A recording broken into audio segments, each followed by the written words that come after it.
tardes, estimados participantes. Hoy vamos a ver la unidad número 3, perdón, la unidad número 3 de Sistema de Control, que lleva como título Análisis Dinámico de Controladores PID. Esta unidad número 3 consta de los siguientes temas. Está definición de parámetros de algunos controladores, como el análisis de respuesta de un sistema usando también el simulador MATLAB o Simulink, análisis de respuesta de un sistema, controlador P, controlador PI y controlador PID. Aplicaciones de control en las plantas con controladores PID. Quiere decir eso cuando estamos en las fábricas o industrias donde se automatizan dichas empresas o fábricas. También está el tema de la acción proporcional integral y derivativa, que deben ustedes tener conocimiento de matemáticas de integrales y derivadas. Saber derivar y saber integrar, porque de allí parten las fórmulas. Estos temas también que acabé de nombrar, lo vamos a ver más adelante con el análisis dinámico y vamos a dar una breve introducción, o voy a dar una breve introducción sobre el análisis dinámico, que no es más que el modelo dinámico constituye una descripción generalmente matemática deseada de un sistema. Uno de los modelos más típicos en la ingeniería es la ecuación diferencial, que es la que más se usa, como le mencioné en la unidad número 2. Si recuerdan, en muchos procesos los sistemas son necesarios y van a encontrar ustedes varias ecuaciones diferenciales para describir adecuadamente la acción dinámica. Por eso es que aquí entran los controladores P, PI y PID, que PI es proporcional integral, PID es proporcional integral derivativo, que es lo que significa esa sigla. También tenemos la unidad número 1 y número 2, estuve diciéndoles que el lazo cerrado es el más usado en todos los sistemas de control, porque tiene una retroalimentación donde podemos colocar cualquier sensor, cualquier cosa que estemos midiendo, sensando para automatizar, ya sea un horno, una caldera, o automatizar algo donde se sense temperatura, también donde se sense en un nivel caudal de agua, cuando se está sensando esas partes, se hace un sistema de control allí. El controlador PID calcula la diferencia entre la muestra variable real contra la variable deseada. Los controladores PID se basan en el concepto de control proporcional, integral y derivativo, lo acabé de mencionar. También el control proporcional se refiere a la acción de ajuste de la salida en el controlador, en función del tamaño de error. El control integral también se refiere al ajuste acumulativo de la salida del controlador a medida que el error persiste en el tiempo. Y el control derivativo se refiere también al ajuste de salida del controlador en la función de la tasa de cambio del error. Los controladores PID se utilizan ampliamente en una variedad de aplicaciones, incluyendo el control de temperatura, en sistemas de calefacción, lo estaba nombrando en la caldera o el procesamiento en un horno. También en el procesamiento de fluidos, los controladores PID han sido ampliamente utilizados en una variedad de aplicaciones y ha sido mejorado también y perfeccionado a lo largo de los años. ¿Por qué?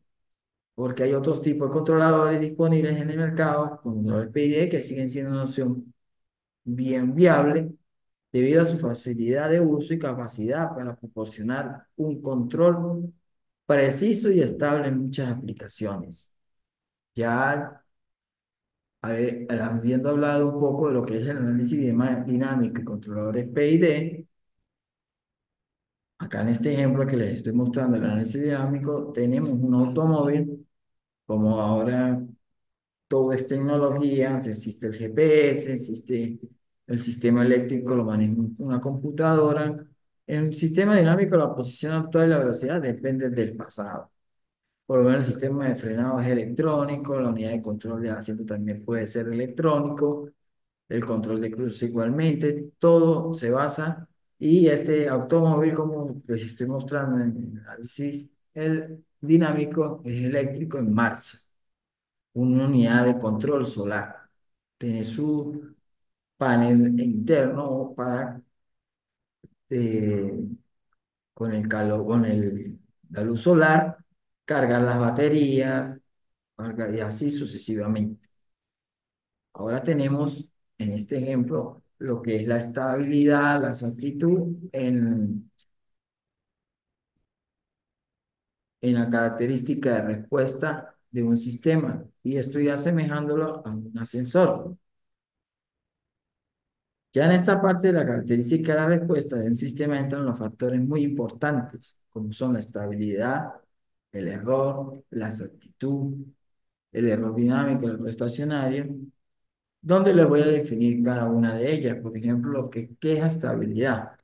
Es la propiedad en la que el proceso mantiene un Y aquí a su salida, en este eh, diagrama en bloque. Tenemos la entrada US y la salida YS, y su salida sería GS en función YS entre US. Entonces, cuando se mantiene YS dentro de cierto límite, va a proporcionar un cambio en la entrada US, lo determina el valor final de la señal de salida.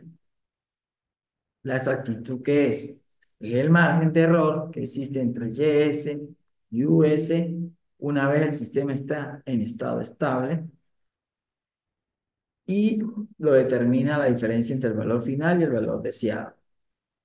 La velocidad es el tiempo que tarda la señal YS en seguir a la señal US. Para eliminar el error, lo determina la constante del tiempo. El error dinámico, podríamos decir que es la diferencia entre las señales de entrada y la salida durante el periodo transitorio. Es decir, el tiempo que tarda la señal de respuesta en establecerse. También tenemos el error estacionario, que es la diferencia entre las señales de entrada y salida durante un periodo estacionario permanente. Se lo estudia en el campo complejo, ya sea porque dispone de las transferencias. Para ello se utiliza el teorema del valor final. Como ustedes pueden observar acá en esta gráfica que tenemos acá abajo, es un ejemplo de la característica de respuesta de un sistema donde tenemos un ejemplo de un ascensor piso 4 acá, y aquí está el piso C, piso 1, para no decir piso 0, va a ser planta baja, que tiene sus diferentes propiedades. Como pueden observar, va con respecto al tiempo, y tendríamos de esta manera, cuando el botón hundimos en el ascensor para subir al cuarto piso, presionamos primero qué tipo, a qué piso vamos a ir. Entonces el ascensor se mueve hacia el cuarto piso, en este caso, con una velocidad de precisión y procesamiento diseñado para el confort del usuario. Imagínense si no existieran los ascensores para subir un edificio de 30 o 20 pisos. Es bastante engorroso, por eso los sistemas de control entran allí. La entrada y salida para el sistema mencionado al ascensor es un sistema de control bien diseñado y bastante usado. Por eso les tomé este ejemplo para que ustedes lo asemejaran, lo entendieran. Por lo menos llevar ese ejemplo a lo que es una entrada o salida, en esta siguiente gráfica se explica así. Cuando empujo al botón correspondiente al cuarto piso, representa la entrada, como pueden observar acá. Entonces, cuando está representada con el comando escalón que tenemos acá, que es la input comando, aquí en inglés, el comando de entrada, hay que mencionar que el interés del usuario, o sea, sin mencionar la potencia eliminada disponible, no sería adecuado a la salida que presentara la rapidez de la característica de la entrada. Por lo menos acá donde hablamos ya el término de velocidad, el parámetro de velocidad. Y entonces, cuando la entrada ya representa lo que deseamos, sea la salida una vez al ascensor, en ese caso el ascensor se detiene. Entonces el ascensor mismo sigue desplazándose después, como se describe aquí en esta curva. El ascensor va subiendo aquí reposa el ascensor, va subiendo acá, como pueden ser en la gráfica, se va haciendo constante después. Entonces, estos dos factores que hacen la salida sea diferente en la entrada. Cuando ustedes comparen el cambio instantáneo en la entrada y el cambio gradual de la salida, como observan en esta figura, las entidades físicas no pueden cambiar su estado para que lo tengan presente. Por ejemplo, la posición o velocidad instantáneamente. El estado cambia a través de un camino que está relacionado con el dispositivo físico y la forma en que el cambio gradual a medida que se mueve desde un primer piso hasta un cuarto piso. ¿Qué sucede allí? Que aquí aparecería la respuesta que llamamos la respuesta transitoria. Después que obtenemos la respuesta transitoria, en un sistema físico alcanza su respuesta de estado estable. Acá también estamos hablando ahora de la estabilidad, lo cual es una aproximación de la respuesta deseada. Para el ejemplo que tengo acá, que es esta gráfica del ascensor, ocurre que el ascensor alcanza el cuarto piso, la precisión y la nivelación del ascensor en el cuarto piso es un segundo factor, que podría hacer que la salida difiera de la entrada, ya cambia. Esta diferencia es llamada error de estado estable, como ustedes observan acá, error de estado estable, en esta parte que tenemos acá, y tenemos ahora la precisión de nivelación, que es la diferencia que es cuando hablé del error estable, ahí pasaría a un error estacionario. No existe solamente los sistemas de control defectuosos. También frecuentemente el error de estado estable es inherente a un sistema diseñado. Por ejemplo, si el ingeniero de control debe determinar si dicho error conduce a una degradación significativa de las funciones del sistema, por ejemplo, en un sistema de seguimiento para un satélite, cuando nos vemos el nombre del satélite, algún error de estado estable puede ser tolerado pero para un robot no. El robot tiene que tener un chip que donde tiene todas sus funciones y tiene que determinar precisión y no equivocarse en nada. O sea, como una tarjeta de memoria y el error estable debe ser cero. No debe existir error. Tenemos los controladores PID ahora, como ustedes observan acá, que ya nombré que eran concepción integral derivativo, un dispositivo que permite controlar un sistema de lazo cerrado, lo nombré en la introducción, para que alcance un estado de salida deseado, porque con un lazo abierto no lo obtendrían. El controlador PID está compuesto por tres elementos que pueden proporcionar una acción proporcional integral derivativa. Estas tres opciones son las que dan el nombre del controlador P y D, por eso esas siglas P y D. Acá tenemos la fórmula, una señal en el control caso P es T más 1 sobre T, que es la integral evaluada de 0 a T, de a la T derivada de T, más T sub D derivada de T sobre T, en función del tiempo.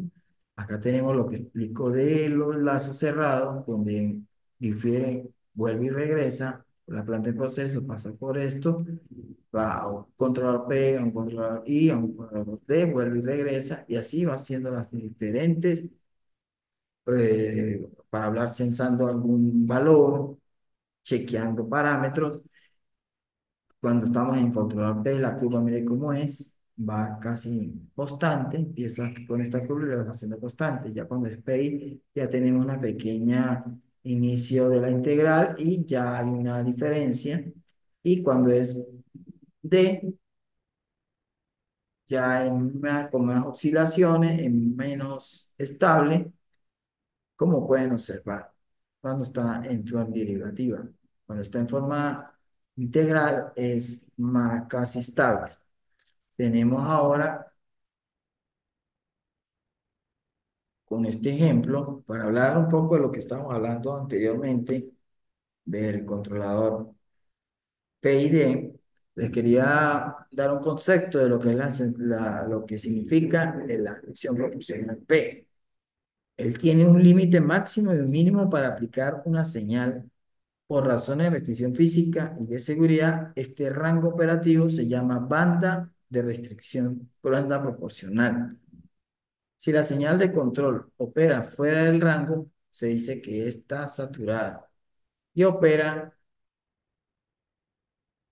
en un rango fuera del rango, no opera fuera del rango.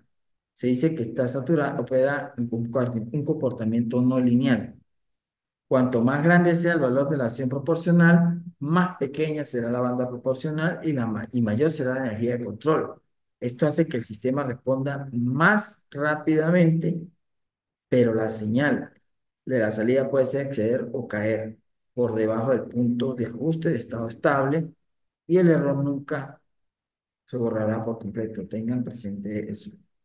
Ahí el error nunca se borrará en esta acción proporcional. Ya cuando es en la posición integral, cuando la acción integral se aplica de forma aislada, la estabilidad relativa del sistema empeora, pero cuando se usa junto a una acción proporcional, ayuda a anular el error de forma permanente.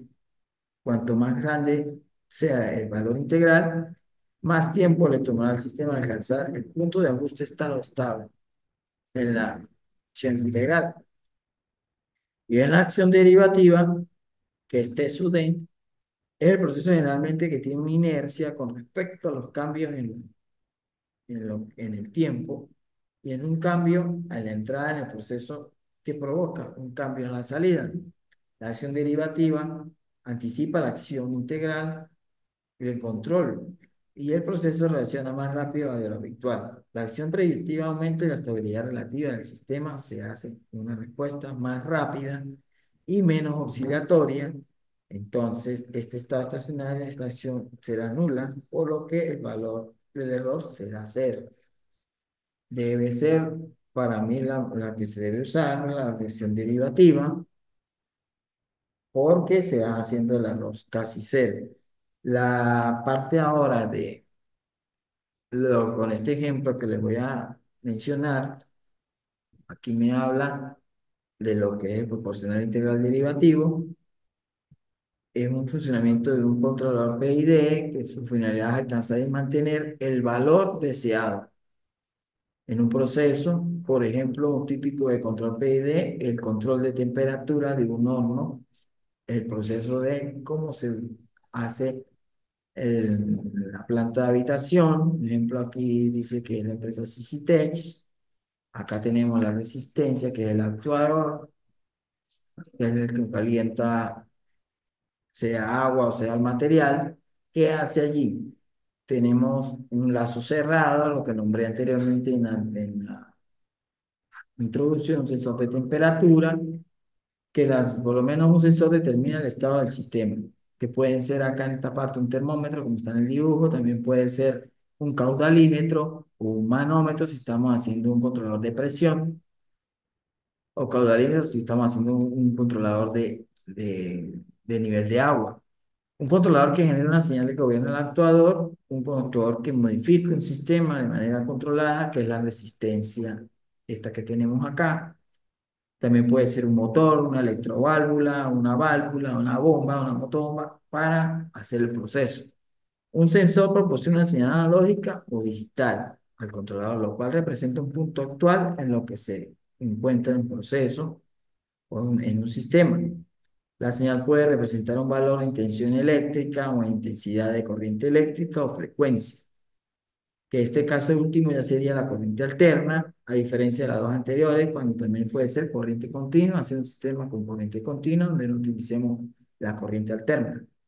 El controlador aquí recibiría la señal externa que representa el valor que se desea alcanzar, por eso está esta retroalimentación, una medición, va a la entrada otra vez al set point, regresa acá para ver qué error puede existir en el controlador PID. Con un PLC está controlando las variables, ya sea por proporcional, integral o derivativa. Tiene su salida, pasa al actuador, que ya aquí está, sería el calentamiento con esta resistencia, al procesado en la planta, en la habitación, y vuelve y hace el proceso. Así con una rutina. Por eso el actuador resta la señal del punto actual a la señal de punto de consigna, obteniendo así la señal de error, determina cada instante diferencia entre el valor deseado o el valor medido. La señal de error se utiliza para cada uno de los tres componentes del controlador PID. Las tres señales sumadas componen que la salida de la suma de estas tres, que puede ser la variable manipulada y se aplica directamente sobre el actuador, sino también es transformada para ser compatible con el actuador utilizado. Esto como fue un ejemplo típico de PID en temperatura del norma de proceso. Acá también la resistencia, hay sensores para la temperatura que existen termocuplas, que pueden ser tipo J, tipo K o PT100 para que sense la temperatura del horno y así envíe el valor hacia un PLC o hacia un pirómetro digital que mida temperatura, que sense temperatura, así sucesivamente. También a lo largo del tiempo, ya para concluir, porque estamos llegando al final, los controladores PID sigue siendo satisfactoria para lo que se utiliza en varios equipos de automatización, ya sea cuando se comercializan para varios aparatos, como que se tomen lectura con el tiempo, con este control en el mercado existen muchos controladores, aparatos virómetros, temporizadores, ya sean para por ser programados para que midan en un horno, ejemplo de panadería, tiempo de cocción o también el tiempo de vapor, cuando van a rociar el agua a un pan que esté cocinándose allí para el pan salado. Entonces, existen en el mercado varios aparatos que pueden encontrarse y hacer la automatización. Entonces, es muy usado, es uno de los más usados en el controlador PI, como le dije anteriormente, porque el iterativo no son muy usados. Bueno, ya llegamos al final. Acá les dejo lo que es los videos referenciales, como hago en todos los encuentros. Allí ustedes observen estos videos en el documento Word que les voy a subir a la plataforma.